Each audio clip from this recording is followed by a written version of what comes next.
আসসালামু আলাইকুম সবাইকে, শুভ সকাল। আশা করি সবাই ভালো আছেন। আমরাও আল্লাহর রহমতে আলহামদুলিল্লাহ ভালো আছি। আজকে ছুটির দিন, তো সকাল থেকে রৌদ্রোজ্জ্বল আকাশ দেখতে বেশ ভালো লাগছিল, একদম পরিষ্কার ঝকঝকে রোদ।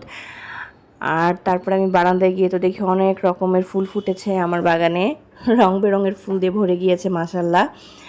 তো গোলাপ ফুল দেখে আমি খুব খুশি হয়ে গেলাম, কারণ গোলাপ ফুল ফুটলে না একটা অন্যরকম ভালো লাগা কাজ করে। তো বেলি ছিল, নয়নতারা, রুয়েলিয়া, সব রকমের ফুল দিয়ে মোটামুটি বাগানটা ভরে গিয়েছিল মাশাল্লাহ। আর এদিকে আমি একটু আজকে বাইরে যাব, সেই জন্য আমার আউটফিটটা রেডি করে নিলাম। একটা কমফোর্টেবল কটন ড্রেস, আর ড্রেসটার কালারটা আমার খুবই পছন্দ, মানে ল্যাভেন্ডার কালারটা এখন ট্রেন্ডে আছে। তো দ্যাটস ওয়াই আমি এই কালারে একটা আউটফিট চুজ করেছি। আমার না ইদানিং ল্যাভেন্ডার কালারটা আসলে এত ভালো লাগছে। তো আবার এক কালারের ড্রেস আমার খুব বেশি থাকলেও ভালো লাগে না, মানে এক কালারের একটা দুইটা হলেই ভালো, তার বেশি আবার পরতে ইচ্ছে করে না। তো সেটার সাথে আমি আজকে একটা পার্লের নেকলেস অ্যাড করে নিব। এই নেকলেসটা আমাকে আমার ছোটো বোন গিফট করেছিল, আমার না পরাই হয়নি, প্রায় বছর খানেকের মতন হয়েছে। আমি সবসময় ভাবতাম এটা পরবো পরবো, কিন্তু পরা হয়নি। তো আমি আবার একটা ড্রেসের সাথে ম্যাচিং করে ব্যাগ ক্যারি করবো আজকে। এই ব্যাগটাও কিন্তু আমার ছোটো বোনই গিফট করেছে। তো আমরা এখন চলে এসেছি আমাদের গন্তব্যে। আর এটা তো ছিল হচ্ছে 3D art gallery. 3D art গ্যালারিটা বিজয় সরণির কাছে। তো আমরা প্রথমে গিয়ে কিন্তু বিকালবেলা একটা রেস্টুরেন্টে একটু ঢুকলাম, হালকা পাতলা কিছু খেয়ে নিব। তো চিকেন ফ্রাই অর্ডার করেছিল বাচ্চাদের জন্য আমার হাজব্যান্ড, কারণ বাচ্চারা না কোথাও গেলে চিকেন ফ্রাইটাই বেশি মজা করে খায়। আর তারপরে আমরা খানিকটা চাউমিন নিয়ে নিয়েছিলাম।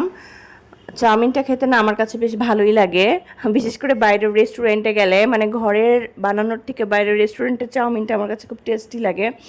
তো চাউমিনটা আমরা অর্ডার করে খেয়ে নিলাম। আর চাউমিনটা আবার আমার মেয়ে খুব পছন্দ করে, ছেলে সেরকম পছন্দ করে না।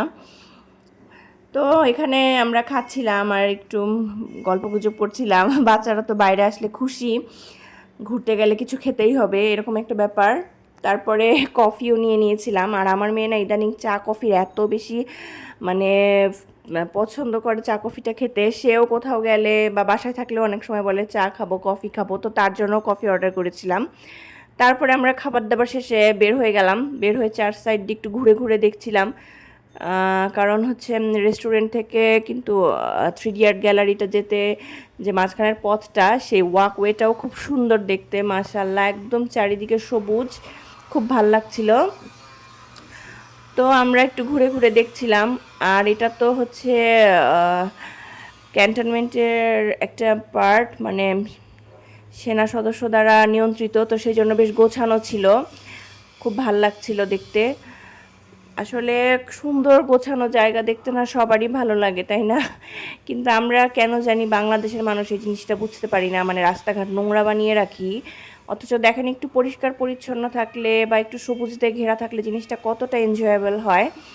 তো আমরা এখানে কাছাকাছি চলে এসেছি হাঁটতে হাঁটতে। আর এখানে কি সুন্দর একটা পানির দিয়ে একদম ফোয়ারার মতো বানিয়ে রেখেছে। তো সেখানে আবার ছোট ছোট শিপ রেখে দিয়েছে জাস্ট ফর ডেকোরেশন। তো আমরা এগুলো ঘুরে ঘুরে দেখছিলাম। আর এই তো 3D আর্ট গ্যালারির ভিতরে আমরা ঢুকে গেলাম। অনেক দিন ধরে মানে 3D আর্ট গ্যালারিতে যাওয়ার ইচ্ছে ছিল, কিন্তু যাবো যাবো করে না যাওয়া হয়নি। তো অবশেষে আজকে সময় পেয়ে একটু চলে গিয়েছিলাম। আর এই জিনিসটা কিন্তু বেশ সুন্দর, তাই না? এবং অনেকটাই হচ্ছে আপনার খুব পপুলার, মানে আমি অনেকেরই দেখতাম ছবি তুলছে এখানে গিয়ে। তো আমার খুব মানে মনে হতো যে যেতে পারলে খুব ভালো লাগতো। তো অবশেষে আমাদেরও যাওয়া হলো আল্লাহর রহমতে। আর জিনিসটা কিন্তু আসলে ওয়াচ ওর্থি, আপনারা যদি না যেয়ে থাকেন তবে গিয়ে ঘুরে আসবেন, এবং দেখবেন বাচ্চারা বিশেষ করে অনেক মজা পাবে। শুধু বাচ্চারা কেন, আসলে বড়রাও তো অনেক ছবি তুলছিল, পুরা মানে এক একটা পিকচারের সামনে না ছবি তোলার জন্য সবাই লাইন দিয়েছিল, জায়গায় পাওয়া যাচ্ছিল না, এমন একটা অবস্থা।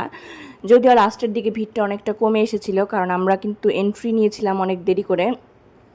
তো সেই কারণে পরের দিকে গ্যালারি একদম ফাঁকা হয়ে গিয়েছিল, কিন্তু তখন আর ছবি তোলার মতো এনার্জি ছিল না। মানে প্রায় 3টা ফ্লোর, তো তো হাঁটতে হাঁটতে পা ব্যথা হয়ে যায়, সেজন্য লাস্টের দিকে আসলে এনার্জি ছিল না। আর আমি তো তেমন ছবি পরে আর তুলতেই পারিনি। কারণ আমার শরীরটা খারাপ লাগছিল, সেই জন্য তো হাঁটাহাঁটি আর করতে পারছিলাম না। তবে যাদের মজা পাওয়ার তারাই মজা পেয়ে নিয়েছে। আর দেখেন একদম পুরো ফাঁকা এখন, মানে এটা কিন্তু একদম হচ্ছে টাইম শেষ, সেজন্য সব দর্শনার্থী চলে গিয়েছিল। তো আমিও আবার একটু খালি পেয়ে ভিডিও করে নিলাম যে খালিটা কেমন লাগে। তো এখানে আমি বেশ কিছু ছবি অ্যাড করে দিয়েছি বাচ্চাদের, মানে ওরা তো প্রচুর ছবি তুলেছে। আমার ছেলে না কখনো ছবি তুলতে চায় না কোথাও গেলে, কিন্তু এই মানে জীবনের ফার্স্ট টাইম সে খুব ইন্টারেস্টেড ছিল, আর নিজেই বারবার ডেকে ডেকে বলছিল যে মা আমাকে এখানে ছবি তুলে দাও, এখানে ছবি তুলে দাও। তো আমরা তো পুরাই অবাক ওর এই পারফরমেন্সে।